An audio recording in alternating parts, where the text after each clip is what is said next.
सारा प्रणाम। सहारा से जुड़े हुए हमारे लाखों कर्तव्यवीर साथीगण और करोड़ों निवेशकर्तागण का एक बार फिर से स्वागत है। साथियों, सहारा इंडिया परिवार को लेकर काफी सारी बातें लोगों के मनो मस्तिष्क में इस वक्त चल रहा है कि क्या सहारा इंडिया परिवार वापसी करेगा या नहीं करेगा, क्या सहारा का नाम रहेगा नहीं रहेगा। तमाम इस तरह की बातें लोगों के मनो मस्तिष्क में बराबर बराबर चल रहा है। मैं इस संबंध में कुछ आप लोगों के बीच में अपनी बातों को रखना चाहूंगा। साथियों, पावर में बैठे हुए जितने भी शख्स हैं, अगर उनके मन में इस बात का भान है कि सहारा को चलते रहना चाहिए, तो फिर कोई ताकत रोक नहीं सकता। और माने सुप्रीम कोर्ट भी इस बात को अगर संज्ञान लेते हुए अगर कहता है कि सहारा ग्रुप को चलते रहना चाहिए, तो फिर आपका कोई बाल बांका नहीं कर सकता। और ऐसे ही तमाम पावर में बैठे हुए लोग जिनको इस देश को चलाने का, व्यवस्था को चलाने का जिम्मेदारी दिया हुआ है, वो करोड़ों करोड़ों लोगों को इस प्रकार से जो चल रहा है वर्तमान में अगर छोड़े रखेंगे तो शायद उनके ही अपने विश्वास को ठेस पहुंचेगा। सहारा इंडिया परिवार कोई एक व्यवसायिक घराना नहीं था, एक सामूहिक भावनाओं से ओतप्रोत परिवार था, जिसको हर एक व्यक्ति अपना समझता था, हर एक डिपॉजिटर अपना समझता था। लेकिन उसको इस प्रकार से कानून के बंधन में बांधा गया, उसका परिणाम आप लोग सब देख सकते हैं। तो कहने का तात्पर्य यह है कि किसी के कहने से, किसी के मानने से ये प्रमाणित नहीं हो सकता कि सहारा इंडिया परिवार रहेगा नहीं रहेगा। ये सब कुछ माने सुप्रीम कोर्ट के दिशा निर्देश पर या माने सुप्रीम कोर्ट के उस निर्णय पर निर्भर करता है जिसका आना अभी बाकी है। हम अपने स्तर पर इसको अगर लागू करके देखें कि घर में भी अगर झगड़ा किसी का होता है तो पैसे के अभाव में ही हो सकता है। जो धन दौलत जिसके घर में मौजूद है, वहां पर अभाव नहीं होगा तो झगड़ा होने का सवाल ही पैदा नहीं होता। हो सकता है छोटा मोटा हो, लेकिन उतना बड़ा नहीं हो सकता है कि उस परिवार के अस्तित्व के ऊपर भी सवाल खड़े हो जाए।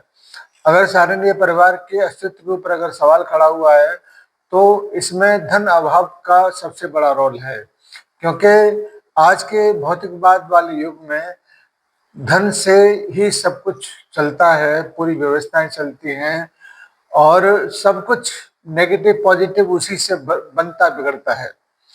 आज अगर हमारे सहारा इंडिया परिवार के कार्यकर्ताओं के दिलो दिमाग पर ये चीजें अगर हावी हैं, अगर उनको सैलरी मिल रहा होता, तनख्वाहें मिल रही होती, तो लड़ाई कितना भी चल रहा होता तो उसका कोई मायने नहीं होता। लेकिन जैसे ही इन सारी चीजों को रोका गया तो सीधा सीधा प्रभाव उनके ऊपर, उनके दिलो दिमाग पर और उनकी पूरी जीवन पर अगर पड़ा है तो धन अभाव की वजह से पड़ा है। और इसका सबसे बड़ा कारण आप लोग समझते ही हैं कि सुप्रीम कोर्ट की तमाम बंदिशें, तमाम ऐसी चीजें रही हैं जिससे पूरे सिस्टम को ही एक तरीके से धराशायी कर दिया। आज सहारा के ऊपर आप लोग सुनते होंगे ईडी का, सीबीआई का, कहीं कुछ जांच पड़ताल चल रहा है। तो अगर किसी चीज की व्यवस्थाओं को, अगर एक बड़ी व्यवस्था को चुस्त दुरुस्त अगर करना है, अगर उसमें जांच हो जाए, जांच पड़ताल हो जाए या जो भी फिल्टर होना हो जाए, तो इसमें कोई बड़ी बात या इसमें कोई गलत बात नहीं है। आने वाले समय में जब इन सारी चीजों से निजात पाकर सुप्रीम कोर्ट के पास इन सबका रिपोर्ट पहुंचेगा तो बहुत सारी कमियां सहारा के बारे में भी लोगों के समक्ष या लोगों के बारे में सुप्रीम कोर्ट के समक्ष पहुंचेंगी। तो उसको जो कुछ भी सुधार उसमें होना है, अगर अच्छा लगता है तो गाइडलाइंस जरूर मिलेगा, और आगे क्या करना है इसके बारे में भी गाइडलाइंस मिलेगा। तो मेरा कहने का अर्थ यह है कि सब कुछ सुप्रीम कोर्ट के ही ऊपर डिपेंड करता है। आप इस बात को भी समझ सकते हैं कि सहारा इंडिया परिवार अपने कार्यकर्ताओं का आह्वान करके इस देश में बड़ा आंदोलन खड़ा करने की बात भी कर सकता था, लेकिन उसने नहीं किया, क्योंकि उसको ये पता है कि कानून की बातें कानून से ही सुलझाई जा सकती हैं, और जो कुछ भी विवाद है वो कानून के दायरे में रहकर ही सुलझाई जा सकते हैं। इसमें जितने लोग आकर इसको आंदोलन का नाम लेते हैं या किसी और अन्य तरफ घुमाना चाहते हैं, तो वो अपने स्वार्थों की पूर्ति करने के लिए करते हैं। अन्यथा जो आंदोलन की बात होती है, एक ही आह्वान पर जब 1.5 लाख 2 लाख रामाबाई पार्क में लोग इकट्ठा हो सकते हैं, तो आज भी लोग इकट्ठा हो सकते हैं केवल और केवल सहारा के मैनेजमेंट के माध्यम से कोई आह्वान दिया जाना चाहिए। लेकिन वहां से इस प्रकार का कोई आह्वान नहीं दिया जाता, तभी लोग आगे बढ़ने में कतराते हैं, और उस पर अवसरवादी लोग अपना उल्लू सीधा करने के लिए, अपने बेनिफिट के लिए लोगों को बरगला कर किस प्रकार से चंदा उगाई करके लोगों को थोड़ा सा पथ भ्रष्ट किया जाता है, ये आप लोग अच्छी भली भांति देखे होंगे। और जिन लोगों ने इन लोगों को चंदा दिया है आंदोलन के नाम पर या भुगतान के नाम पर, तो आप देख सकते हो किसी का भी भुगतान का एक पैसा नहीं मिला है। केवल सीआरसीएस के माध्यम से जो भी प्रयास हुए हैं उसमें उसी के माध्यम से लोगों का भुगतान हुआ है। तो ये बात पक्का हो गया कि सुप्रीम कोर्ट के आदेश के बगैर यहाँ पर कुछ भी परिस्थितियां बदलने वाली नहीं है। बदलेंगी तो केवल सुप्रीम कोर्ट के आदेश की वजह से। सहारा इंडिया परिवार का मुख्य मैनेजमेंट भी इसका ही इंतजार कर रहा है। तो आप लोगों से मेरा इस वीडियो के माध्यम से जरूर आग्रह है, क्योंकि आप लोग देखते होंगे जितना भी हम लोगों ने वीडियो बनाया, जितना भी हम लोगों ने बात किया, उसमें कभी भी कानून को बिगाड़ने का, व्यवस्था को बिगाड़ने का बात नहीं कहा है। केवल और केवल सुप्रीम कोर्ट की दिशा निर्देश को पालन करने के लिए या सुप्रीम कोर्ट के जो भी गाइडलाइंस हमको मिलता है उसको मानने के लिए ही हम लोग अपने आप को रखते हैं। तो आपसे भी मेरा आग्रह है कि जितना भी विलम्ब हुआ है, मैं ये नहीं कहता विलम्ब नहीं हुआ, मैं ये नहीं कहता कि आपकी व्यवस्थाएं गड़बड़ाई नहीं है, या मैं ये नहीं कहता कि आपकी परिस्थितियां खराब नहीं हुई हैं, लेकिन हमारे पास कोई और रास्ता है नहीं। क्योंकि अगर कोई और रास्ता होता तो सुप्रीम कोर्ट में जो भी वकील या जो भी अधिवक्ता सहारा की तरफ से प्रस्तुत होते हैं, वो सहारा को अन्य रास्तों के बारे में भी बता सकते थे, या सहारा का मैनेजमेंट खुद अन्य रास्तों के बारे में जानता होगा, लेकिन उस रास्ते पर चलने का न चलने का फैसला उन्हीं को करना है। तो हम जिस जिस संस्था में काम करते हैं उसका मैनेजमेंट ही अगर इन सारी चीजों को देखकर आंदोलन को आह्वान नहीं कर रहा है, तो हम और आप कैसे कर सकते हैं।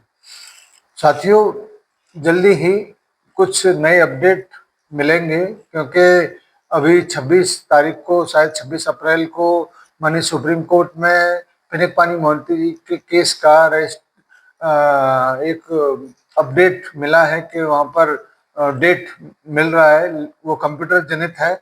लेकिन जब भी इस मामले को लेकर डेट मिलेगा तो निश्चित रूप से अन्य आगे और ज्यादा बड़ा फंड मांगने का भी व्यवस्था इसमें हो सकता है।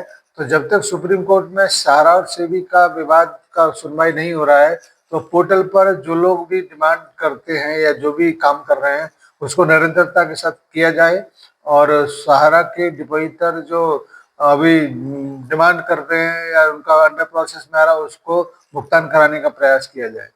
धन्यवाद आज की इस बैठक के लिए, और छोटा मोटा अपडेट जैसे ही आता है हम निश्चित रूप से आपके बीच में उपस्थित होंगे। तब तक के लिए सभी साथियों को सादर सारा प्रणाम, सभी निवेशक साथियों को सादर नमस्कार। जय हिंद, सादर सारा प्रणाम। शुरुआत तो ये पूरी कहानी 2005 से हुई। एक बड़ी लंबी कहानी, लंबी मतलब शॉर्ट में। अगर हम गलत नहीं हैं तो वो आपका पत्र जो आपने राष्ट्रपति उस वक्त के लिखा था, क्या ये वही कहानी है? कुछ अभी वो नई एक बात नहीं शुरू करो तो अच्छा है। अभी ऐसे ही बहुत कुछ लड़ाई चल रही है, वो एक नया फ्रंट ओपन हो जाएगा, कभी उस बात को भी हम सामने लाएंगे। लेकिन क्या आपको लगता है सुब्रत रॉय जी कि वो जो आपका खत लिखना था वो उसका बदला आपसे कई चीज मिल गया इसमें। 2005 से शुरू हुआ रिजर्व बैंक में, सेबी में कुछ नहीं था उस समय जी। रिजर्व बैंक में हम लोग आरएनबीसी बहुत अच्छा चल रहा था। इवन गवर्नर ने कहा था आरएनबीसी बहुत अच्छी चीज है, क्योंकि आरएनबीसी में फाइनेंशियल इंक्लूजन था।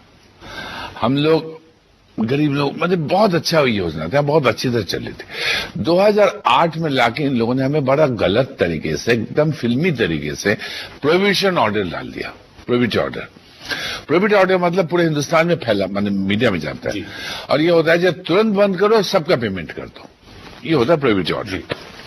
हम गए हाईकोर्ट ने तुरंत हमको सपोर्ट किया और बल्कि एक स्ट्रिक्चर दे दिया आरबीआई को, ये गलत करे, हाई हैंडेडनेस आपका। ये भाग के नेक्स्ट डे सुप्रीम कोर्ट ने हमको सपोर्ट कर दिया, तो उनको प्रोहिबिट ऑर्डर विथड्रॉ करना पड़ा।